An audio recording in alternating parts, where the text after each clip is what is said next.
Hello, welcome to the Excalibur podcast. My name is Dan Freeman. I'm the writer and director of the Welsh fantasy feature film Excalibur. With me on the other end is the production designer, Dr. Dave Palser. Say hi. Hello. Dave. Hello, Dave.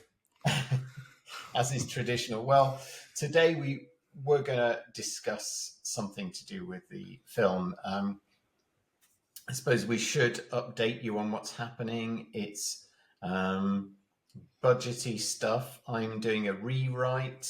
Dave, are you doing the Mead label with Mike? I'm working on the Mead label, but I'm also working on a production poster, teaser poster. Yeah, that poster is going to be great. Essentially, what I've said about it was that it really needs to be the Star Wars poster, the Macquarie Star Wars poster, but for Excalibur. And the thing about that poster, that was done before it was cast. That's right, isn't it? Yes. Yeah. So ours isn't cast fully anyway yet. So it's a similar sort of thing. I guess you've just got to get across the spirit of the characters rather than their complete physical appearance. Is that right? Yeah. Yeah. So that's where we are, but we're not going to get anything talked about on the Excalibur front because we've both watched Alien Earth. We're both fans of Alien, and we've just both watched Alien Earth. So we've got to get that discussion out of the way first. So this program, this podcast will be solely on the first two episodes of Alien Earth, and there will be complete spoilers. So don't watch this or listen to it unless you've seen the first two episodes of Alien Earth. There will be spoilers. So if you haven't seen it, stop now, watch it, and then come back. Okay, Dave, I am dying to know what you thought of Alien Earth. You soon will be. I have to say, it's exactly what I thought it was going to be, and more.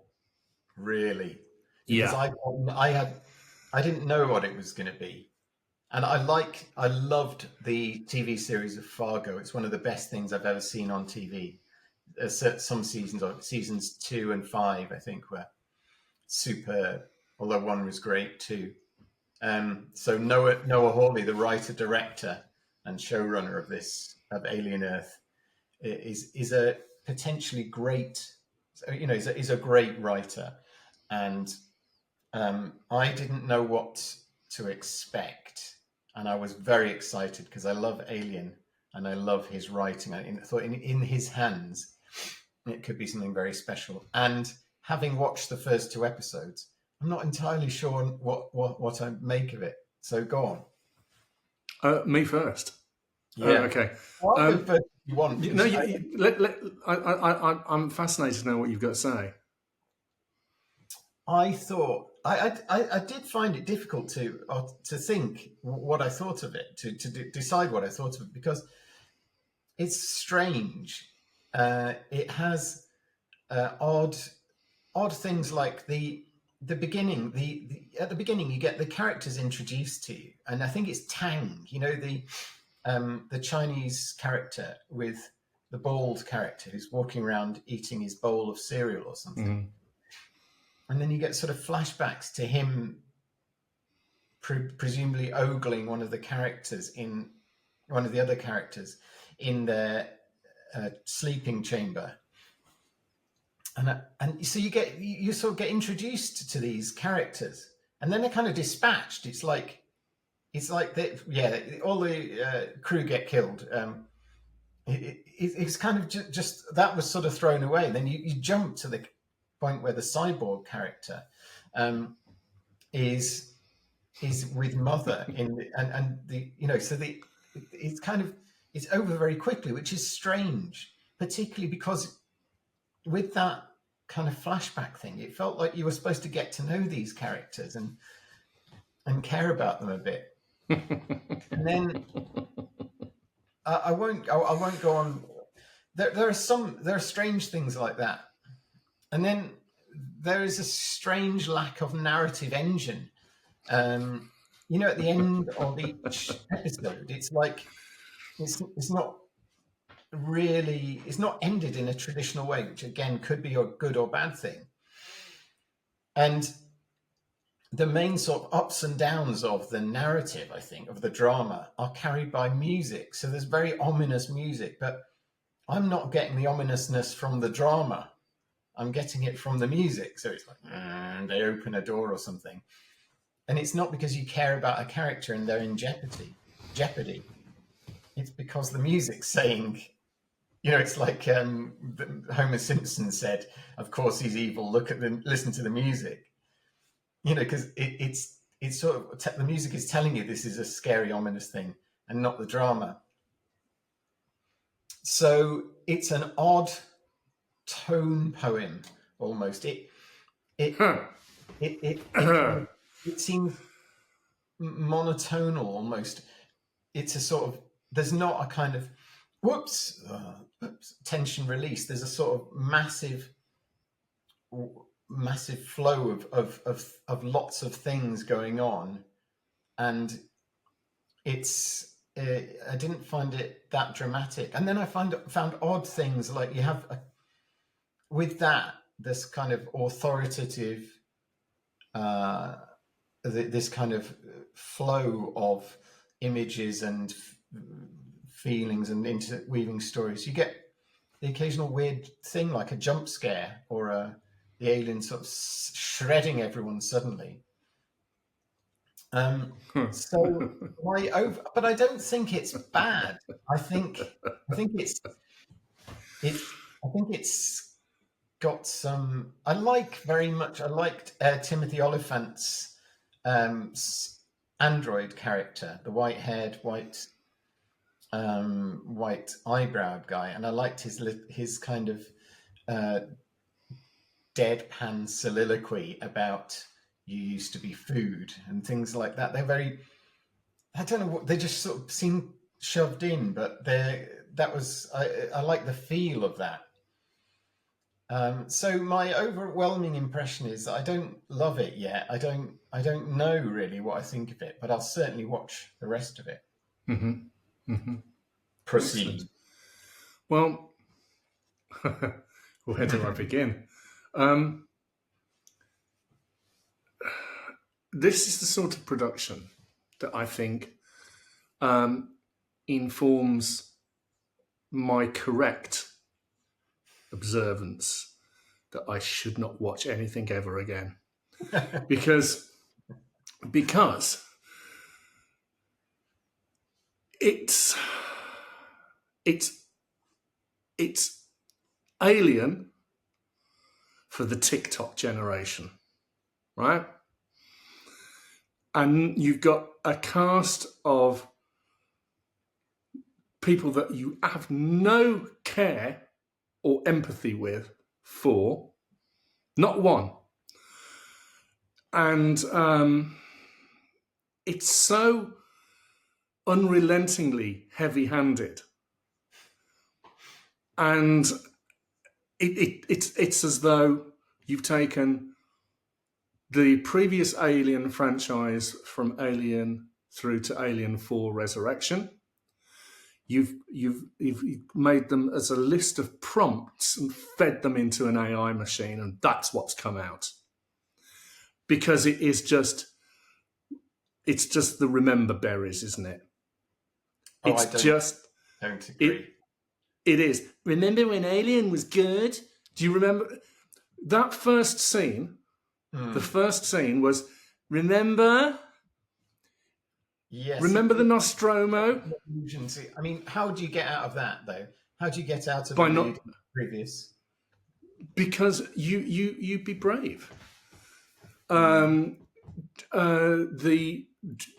Bene Gesserit Sisterhood achieved it absolutely wonderfully, without it feeling like it was sort of, remember the Dune film you've just watched, and here's something in the same world, but yet nothing to do with it. Andor did it perfectly, but this is just spoon-fed. Now, sonically, it is a masterpiece. It is the an sounds. absolute masterpiece because it's a jukebox of the greatest sound hits. You have as soon as that green titling thing came in, I thought, right, good, this is good. And it was the right noise, and you had the noise because I listened to it on the headphones as well, and you could identify, and it sounded like the Nostromo and everything. And I thought, hang on, wait a minute, well, this is just the first scene from, and it was just sort of like the sleeping, the cryo chamber, and then they all get up, and then the bloke playing Yaphet Kotto is sort of like, it's kind of like, remember how good Yaphet Kotto was in this? Oh, but here's the twist. It was just, I felt it was that. And look, we're all seated round, talking like the crew at the beginning of Alien did, and it's all really normal, but none of the dialogue felt real. Oh, and there was an illusion. Oh, the talk about, it was like they refer to the cornbread that they do when they all sit round the table and everything. It's all, nothing up there was new. Nothing was up there was new. But it was kind of diluted. We had this, what's he called? The guy who played Hermit, Alex Lawther, is it? Yeah. Who was fantastic in Andor. He was brilliant in Black Mirror, playing. You may not have seen it then because you would remember what happened to him in that. And I could not care less about any of those characters. This whole sort of over-laboured thing about transition from one state to another, which is an interesting concept. But hey, it's set with this Peter Pan kind of feeling to it, because we're going to say, even Wendy, darling, and you thought, oh, Jesus. And then just in case you didn't get it, you've got the film playing above them. But I don't think it's pretending not to. No, but in our lives, if you set something up as a believable reality, to have it so emphasized and spoon-fed, and here it is, and here it is, and here it is, it doesn't work.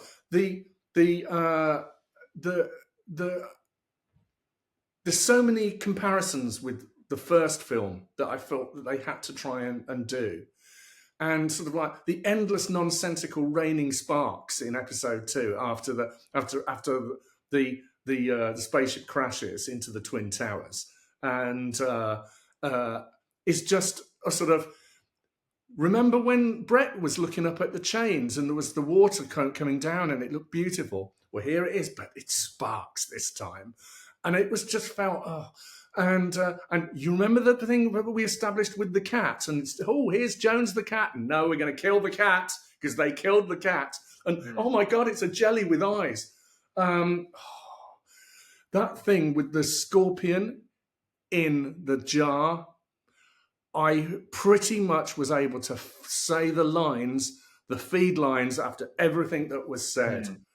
And I felt it just felt like people speaking what was perceived to be clever dialogue. None of it is for anybody with an attention span. I tell you, the one thing that I thought was kind of interesting was the party that goes wrong, where you've got the extras from the draftsman's contract opening the door and having that kind of, oh, hello, darlings, Uncle Monty type of party going on from the 18th century. And then they all get sort of horribly wiped out. But again, I didn't care. And if you don't care about the people that are in it, who are you rooting for? Are you just rooting for the rather strangely matte finished xenomorph, Generation Xenomorph, which looked like it was made of licorice and just sort of lazy, and it almost looks into camera. It almost looks into camera before dispatching. It's so self-aware. The music is a mess, and I think there's no mid tone to it. It's all crescendos of shepherd tone strings where you have one chord and it goes through and it ends up at the same chord, but by the time it's ended up on an acceleration through the staves, it started again. That's a shepherd tone, right? And so, but that dissonance thing, that C sharp, G sharp minor, wow, from Alien 3 was in there, and you went, great. And then they did it again. And just in case you didn't get it, then they did it again, and then they did it again. The Goldsmith sort of pop, pop, pop trumpets. And you go, oh, it's a lovely reference to the Goldsmith score. But no, here it is, and here it is, and here it is. The first shots with the way that the titles came together, with the A, and it gradually spells it out, and you get it against what you presume is Jupiter. Or Saturn, with the rings and everything, and I think, oh, they're just so in love with the Alien franchise. And by the time I got to episode 2, I thought to myself, this is just Alien by numbers. It's got nothing to say, and I don't care. It doesn't look particularly good. Well, it had an enormous budget. I don't know what the budget was, but you can tell it's enormous, can't you? I mean, it had a feature film budget, and it was so populated. And my guerrilla production brain is going, oh, I could have done without that. I could have the lavish expense of when the spaceship crashes into the city. Oh, definitely. The people on fire flailing around. Yes. Yeah. But it does feel like, Gilded Lily. It's massive. Yes, it's the biggest Gilded Lily. It was you see, I don't think it's Alien by numbers at all. I think something like Prometheus is Alien by numbers, but quite good. A quite good Alien by numbers. But this is a strange mixture, I think, of a kind of some service to the Alien franchise and fandom, and a kind of, I can see the showrunner sort of going, well, you guys wait, I've just got this idea, wait a minute, and I'll get back to you, I've got this idea, maybe we can go here, and then we go here, and nobody questioning it. And this is one of my fears is doing something like this. I mean, this sounds very pompous, but no, it doesn't sound pompous, because you're in the same role. Well, it's having a kind of the outpouring of the id, which is what you've got to do in a way. You've got to, but at the same time, you've got to be aware of your audience. And I say this knowing that the outpouring of appreciation for this has been huge. Everybody seems to love it. This is brilliant. I can't stop watching it, and I can't wait. And I didn't. I mean, I did enjoy watching it. I did enjoy it, but it's strange also because the lead character, I can't remember her Wendy. Yeah, Wendy, played by Chandler. Anyway, this is old man reviewing where we can't remember anybody's name. Matthew Perry. She's very appealing. I think she's really good, and she's beautiful and wide-eyed, and achieves that kind of the adult in the child's body. But I don't care about her yet. And I like Alex Lawther as well. There's a series called The End of the Effing World, which he did, which is brilliant. He's very appealing as well. He's sort of vulnerable and interesting as a character, but I don't care about them. And that the relationship between him and his sister, I think it's because personally I was too busy noticing and trying to work out what things were. I mean, it starts off with 3 the three types of of cyborg. There's a cyborg, then there's a half a cyborg, and then there's so you've got to remember that. And I hadn't really sort of got to that. I needed to remember who was what, because there's so many things happening that I didn't have. I thought, oh right, are you the person I'm supposed to care about?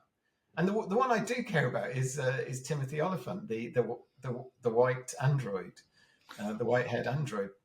Did I just you like him. think though, when you were watching that, when they were doing the, because there's no dialogue. It is just exposition dumps. Nobody talks like that.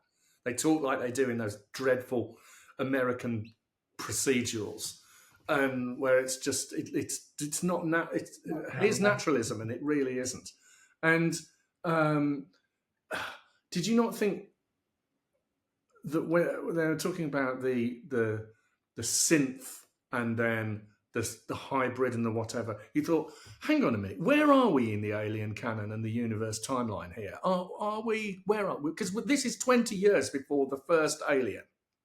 I really didn't think that, but I never do. I don't care. I'm only interested in the drama as it's happening. But Noah Hawley himself has said that he thinks, he was interviewed by Simon Mayo, I think, and he said, Simon Mayo said, "Well, are you aware of the canon? And are there any points where we break the canon?" Right. And he said, "Well, it's already broken. The canon's already broken." So I think he depends when you stop watching the films, really, doesn't it? Yeah, I guess so. Yeah. I.e., after 3. I'm interested in the fact that everybody loves this, and I'm not loving it, but I'm not hating it. I'm going, what's going on here? And I don't think if it does fail, I don't think it fails in an average way. I disagree with you that this is some sort of by numbers thing. This is a strange, it seems to me, a strange outpouring of somebody who has got too much power, or the script hasn't been interrogated enough and refined. Maybe, because I possibly it's expectations, because I was expecting a thriller or a horror or something like that, but it's not that. It's a sort of gestalt. It's a pattern that is a sort of constant outpouring of somebody's thoughts, rather than them being. You could level that at Lynch and Yes. Twin Peaks.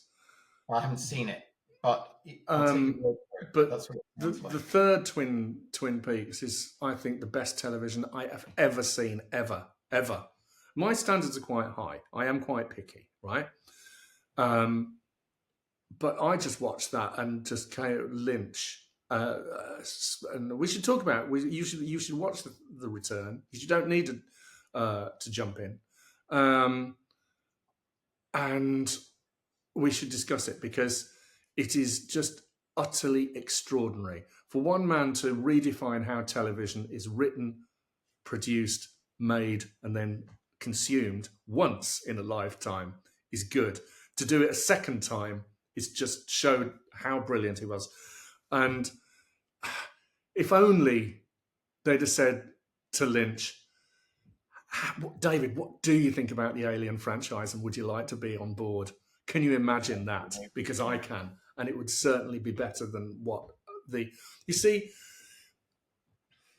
when I started watching, I knew that I was out after I'd seen them sit around the table, and just thought, okay. And then and then when you got the whole concept of the mind swapping and the boy, the prodigy, man of prodigy, who is going to be munching those apples, just in case you forgot, right, that he likes apples. He's going to be munching those apples. They're the most crunchiest, munchiest apples I've ever seen committed to screen. Why is he munching? Is that an Adam and Eve thing? Or? I would assume so. Yes. A is for apple. I mean, it's apple. Well, Dave, we'll have to wrap up, because Ken Marketing will be on our cases. But out of 10, Dan, Out of 10, I don't know. Out of 10, I don't know. I just don't know. I'll give it. if you were to write the school report, okay, based on those 2 episodes, I'd give it a 5. and the comment would be the pithy comment, not the one David has a cavalier attitude. I suspect that we'll come to regret this series. I think we'll regret being invested in it. You know how you were looking forward to the Rings of Power. Anyway, what about you out of 10? It's going to be 2. Could do better. See me. See me after class. What's that? Explain what that picture is behind you before we go.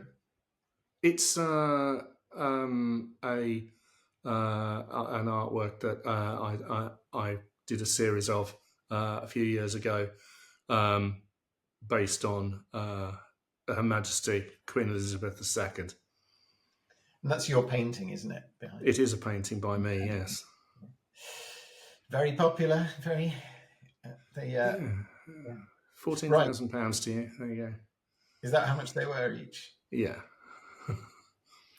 Right. Well, I mean, I could do better, but You could. We know one day, viewers. And I think you should. I think I'll do so. I'll do a live sketch or something. I think you should. That would fit that in the 25-minute, wouldn't we? Yeah. Right. Okay, we better go. Next time we'll discuss Excalibur filmmaking and stuff like that. But I hope it's been entertaining. Thanks very much for watching the Excalibur podcast. My name is Dan Freeman. I'm the writer and director of Excalibur. Please find us on Patreon or excaliburfilm.com. And with me has been production designer Dr. Dave Pulser. Say goodbye, Dave. Goodbye, Dave. Goodbye, Dave.